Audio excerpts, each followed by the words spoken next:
In just 7 minutes, Supreme Court Justice Clarence Thomas levied a staggering $500 million penalty against Jasmine Crockett, sidestepping any trial, proof, or compassion. The courtroom fell silent, cameras whirred, and the nation watched, stunned, as a sitting Supreme Court justice sought to obliterate a rising Congresswoman's career. Yet, what Jasmine did next unleashed a tempest that tore through the judicial system like a political hurricane, dismantling careers, exposing hidden truths, and reshaping Washington's power dynamics in the days that followed. What precisely did Jasmine do to bring the nation's most formidable institutions to their knees? Stay with us, this tale is worth every moment of your attention. Outside the Alexandria Federal Courthouse, a biting chill sliced through coats like jagged shards. Washington hadn't endured such a piercing cold in years, but the atmosphere inside was even more frigid. At exactly 8:03 a.m., a fleet of black SUVs glided to the granite steps, resembling a somber funeral procession. Jasmine Crockett emerged from the second vehicle, not in chains, not under arrest, but summoned with less than a day's notice by a confidential emergency motion accusing her of donor fraud linked to the federal Hope Forward initiative. No forewarning, no opportunity to prepare. The accusation lacked specifics but carried consequences as fierce as wildfire. Her breath formed clouds in the air, briefly fogging a reporter's camera before vanishing like mist. Inside, the press gallery was a pressure cooker, shoulders jammed together,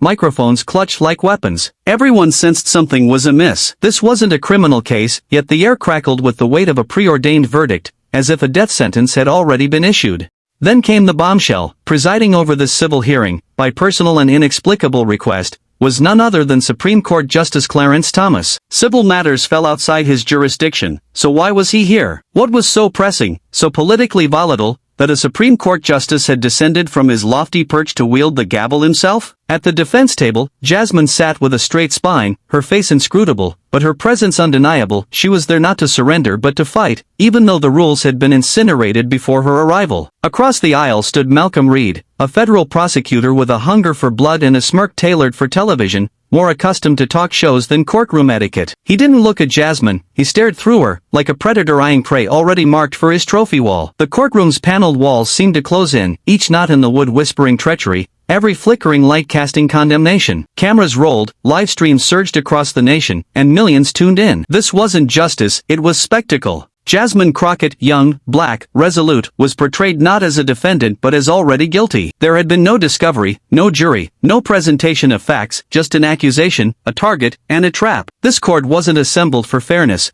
It was convened to silence a voice that had risen too high. Before anyone could process the surreal gravity, before her team could object, Justice Clarence Thomas raised the gavel and brought it down with a force that echoed not law but annihilation. The room froze mid-breath. Without deliberation or a single word from the defense, Thomas delivered a ruling as if swinging a guillotine. This court holds Representative Jasmine Crockett liable under civil fraud statutes, with damages set at $500 million, his voice as cold and mechanical as a slaughterhouse stamp. The words hit like a wrecking ball. Reporters gasped, the stenographer hesitated, unsure if she'd heard correctly. Jasmine didn't flinch, not because the sum wasn't staggering, but because the moment's absurdity numbed everything else. $500 million, more than most cities could fathom budgeting, without a single document examined, witness heard, or context considered. In a nation proclaiming liberty and justice for all, Jasmine Crockett had been publicly sentenced without a trial, without a chance, without mercy. Within minutes, headlines erupted like a coordinated assault. Congresswoman hit with $500 million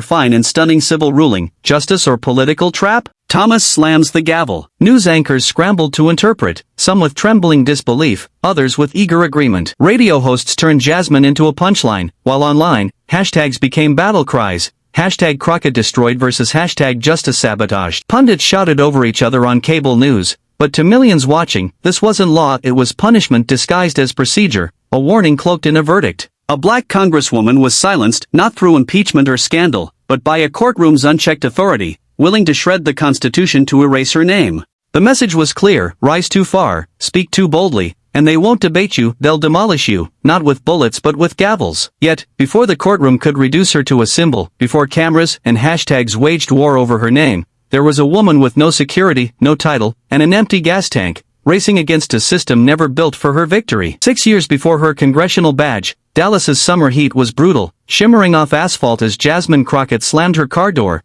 staring at a fuel gauge blinking like a countdown. Due in court in 12 minutes to defend a black grandmother facing eviction from a building owned by a state senator's cousin, she had no taxis, no rideshares, no backup. She kicked off her heels and ran 2 blocks in a pencil skirt, past honking horns and catcalls, sweat pouring down her spine, eyes fixed on the courthouse entrance as if it were the last portal to justice. She arrived with 30 seconds to spare, barefoot, flushed, and fierce, cross-examining the plaintiff's lawyer so sharply the judge requested her closing twice. She won not because she was polished, but because she wielded truth like a blade.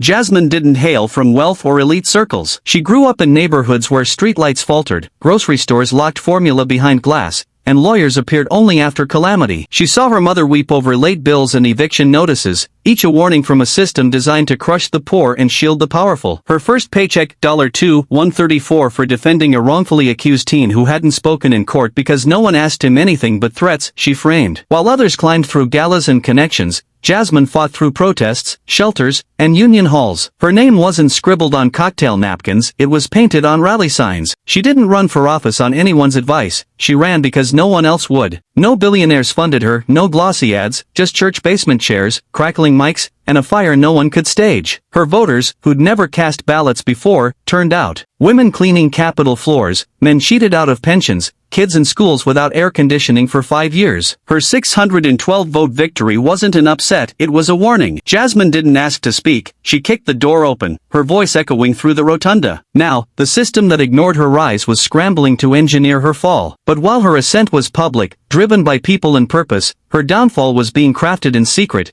calculated with surgical precision by those fearing what she represented. In a soundproof room 4 blocks from the Capitol, 3 men in tailored suits studied a dossier stamped confidential. Malcolm Reed, a prosecutor craving headlines like air, tapped a pen on Jasmine's photo. "She's too clean," he muttered, but no one stays clean under pressure. Across from him sat 2 senior DOJ advisors, one tied to corporate PACs Jasmine had exposed on the House floor. They didn't fear her personality. They feared her momentum, with polls showing her swaying independents and veterans. Her speeches weren't viral fluff, they were sirens. The plan was ruthless: launch a vague civil fraud probe tied to the Hope Forward program she championed, skip indictment and jury, and hit her with a fine so massive it would end her before midterms. But it needed legitimacy, a name to silence critics. That's when Clarence Thomas's name surfaced, a conservative titan, untouchable in robes, unchallengeable without igniting the judiciary. On paper, a Supreme Court justice in a civil case was nonsensical. Behind closed doors, it was genius. He wouldn't prosecute or draft charges, he'd be the ruling's face, the hammer, not the hand. Reed made the call: one private dinner, one promise that institutional trust demanded a visible verdict. Thomas asked no questions, his invitation arrived on heavy and signed stationery. 3 days later, the Supreme Court's shadow stretched into a courtroom it didn't belong, wrapping around Jasmine's throat.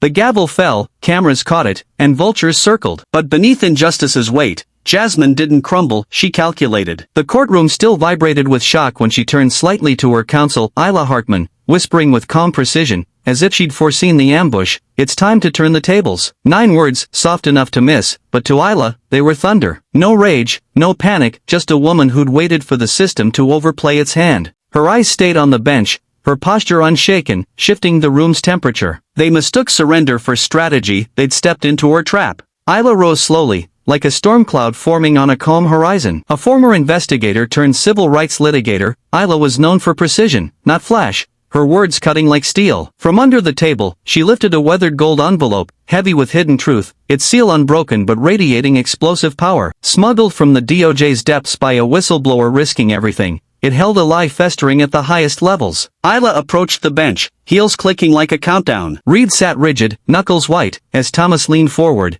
sensing not just evidence but a reckoning. The envelope landed softly on the desk, but it might as well have been a bomb. No one breathed, no cameras clicked. The room froze, sensing this was no longer procedure but the system cracking open. As the seal broke, the illusion of order shattered. Thomas unfolded the first page with hands that had signed landmark rulings without trembling. But now, a tremor came fast, a DOJ audit, stamped confidential, dated 3 months before charges. Titled Preliminary Findings, Hope Forward Initiative Donor Discrepancies, it stated the irregularities came from a third-party software vendor, an automated tool for donor data, a system error, not fraud, not Jasmine's doing. She had no access, no authority, no knowledge. She was a legislative sponsor, not an operator. Thomas's jaw tightened, the audit alone could unravel the case. But the next page drained the room's air.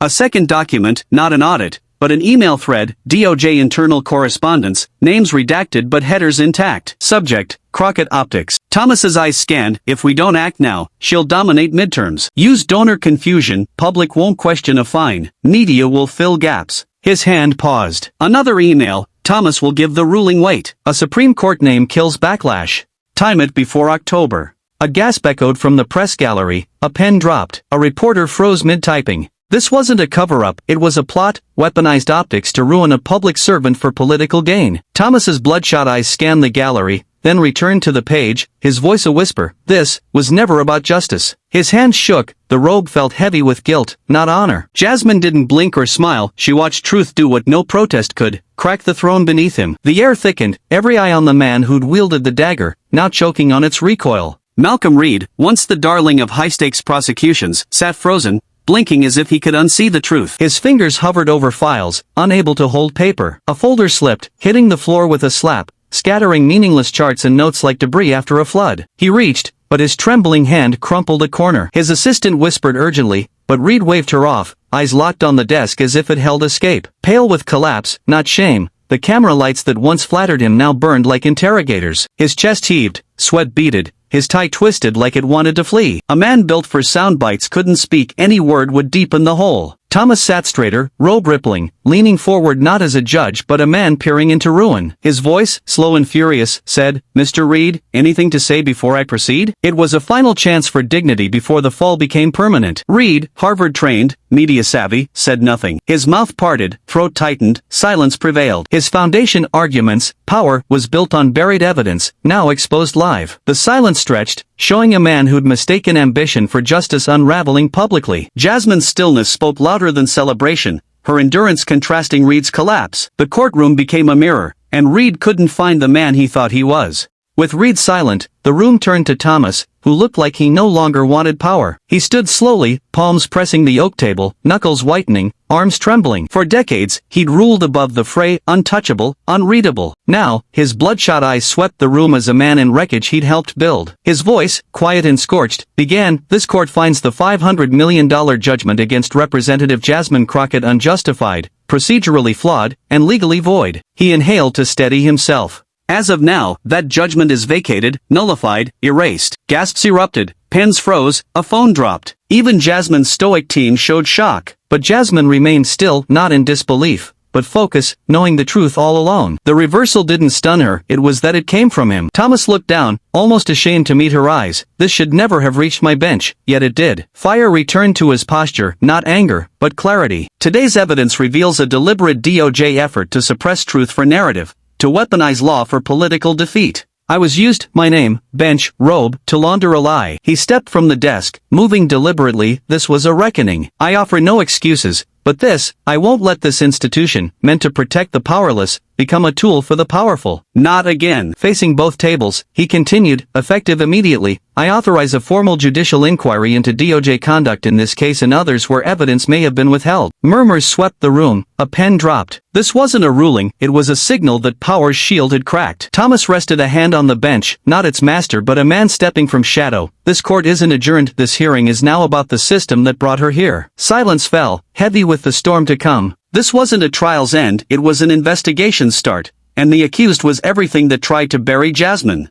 Justice cracked the surface, but Jasmine knew a crack wasn't a cure. What was exposed had been hidden for years, and inaction would let it hide better. At 9:31 a.m., the East Conference Room doors of the old federal building opened quietly, humming with anticipation. Reporters filed in, faces lit by tension, not camera lights, seeking truth's aftermath, not spin. No banners, just a podium, a mic, and Jasmine under a bare fluorescent, her expression clear like polished stone, no makeup, no camera smile. This was a reckoning in plain words. She skipped pleasantries. If you want fury, it's not here. If you seek revenge, look elsewhere. I didn't survive to shout, I'm here for what nearly cost me everything. Truth. The room stilled, mics crept closer. Even cynics leaned in, not for her volume, but her refusal to flinch. My name was smeared, my reputation nearly destroyed, tried without evidence, sentenced without argument. The system, yours, mine, was ready to bury me under $500 million for defying unwritten rules they always enforce. Murmurs rippled, some looked stunned. She let silence breathe, then pressed on, I'm standing, but I won't be the exception. I left that courtroom to ensure no one stands where I did,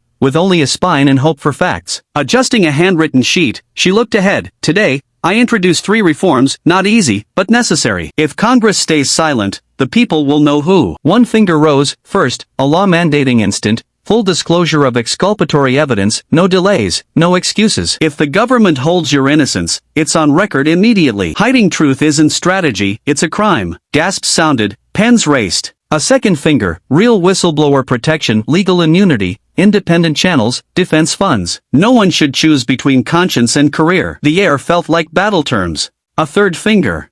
A bipartisan judicial oversight council, permanent, independent, with power to probe judges, prosecutors, agencies. No immunity behind robes. If someone twists justice, they'll be named, investigated, accountable in daylight. She stepped back, words sinking like anchors. No one clapped. This wasn't that moment. Her silence outshone slogans, her clarity steel and civility. Her whisper lingered. Yesterday, I was on trial. Today, I put the system on notice. We're not afraid, not confused, not leaving. She stepped from the mic, no theatrics, just conviction starting something unstoppable. Truth was spoken, but in America, it needs amplification. As Jasmine's voice rippled, a louder force emerged, a taped confession. An unassuming file, DOJ call _internal_721_final, appeared online, clicked by a non-profit researcher expecting bureaucracy. Instead, she sat upright. DOJ officials filled a virtual meeting, unaware they were recorded, voices casual, tone certain. Carl Hensley, Deputy Director of Public Affairs, leaned back, move now, or Crockett's unstoppable by midterms. She's media-savvy, reform-driven, undeniably clean, she'll own the narrative unless we remove her. No objections. A woman laughed nervously. Remove her? How? He replied, leak something, invent something. It's easy. We did it with hope forward, find holes,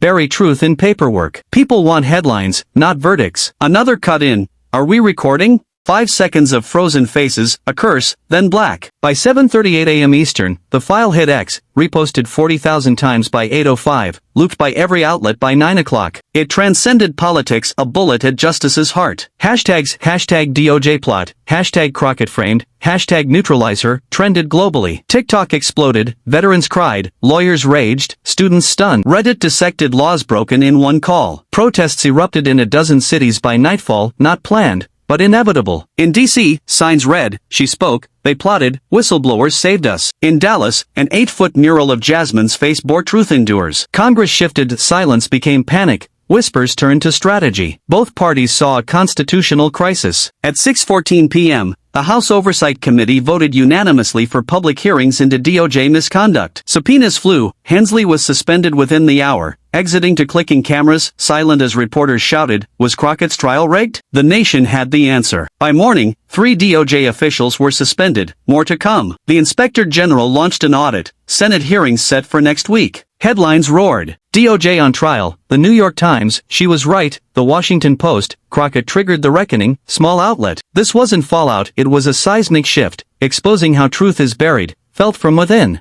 At the center stood a woman they tried to erase, more unshakable than their lies. Hearings exposed rot, but Jasmine's steady pen carved reform from ashes. On a Monday, she slid a single-page draft to the House Judiciary Committee, the Transparent Justice Act, a legal grenade. Its language was a war cry, immediate exculpatory evidence disclosure, felony penalties for suppression, an independent oversight council with power over DOJ and courts. It was a scalpel, not rhetoric. Opponents expected her to falter. She built a firewall for the railroaded. On the House floor, she spoke calmly. If they did this to me, with cameras and a title, what's happening to those with just a name? Silence spread. Critics listened, her voice undeniable. Momentum surged. Civil rights groups, whistleblowers, veterans, legal associations backed the bill. Think tanks called it essential. Watchdogs hailed true reform. Voters flooded phone lines. One inbox read, vote no, you're done. Resistance crumbled. Senators quoted Jasmine. House members sought co-sponsorship. The bill passed the House 412 to 23.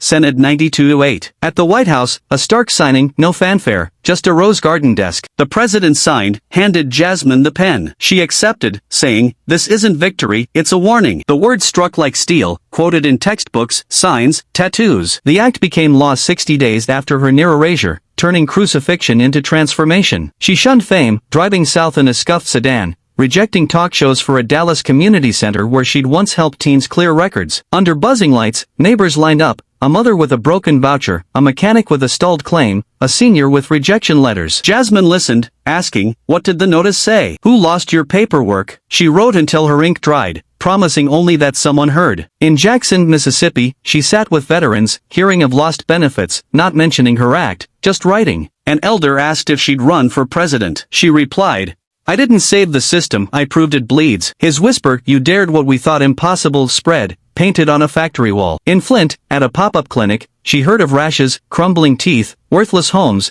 mailing affidavits to her oversight council, Case 01, Flint. She declined a live mic, they've shared enough pain, I carry it. Her notebooks filled evictions, bail gouging, ICE errors. She moved quietly, swapping cars, paying cash, shunning security, emailing summaries, when the powerful shake, truth stands tall. Change stirred, a clerk reinstated 300 records, a hospital dropped rape kit fees, a judge recused himself after her dossier exposed his stock ties. None made news, by design. She needed precedent, not applause. In Houston, under a leaking gym roof, a frail woman with silver braids gripped Jasmine's hand. Child, you made the powerful tremble. Jasmine replied, the courage is yours, I'm passing it forward. The shaky clip spread, captioned, when the powerful tremble because truth stands tall, justice begins. It adorned dorms, legal offices, protest banners. In Tulsa, aiding Native families against pipeline seizures, she dodged cameras. The story isn't me, it's voices chained together, refusing to whisper. Back in Dallas, new computers glowed in the community center, funded by her evidence's settlement. A plaque quoted her words. She sat, watching a boy teach his grandmother to email, declining to announce her presence. Fame is loud, she thought, but justice grows in whispers around chip tables. Her story's lessons burn. Justice is a battlefield, reclaimed each generation. Silence is complicity. Jasmine's demand for receipts shattered deception. Stories move policy.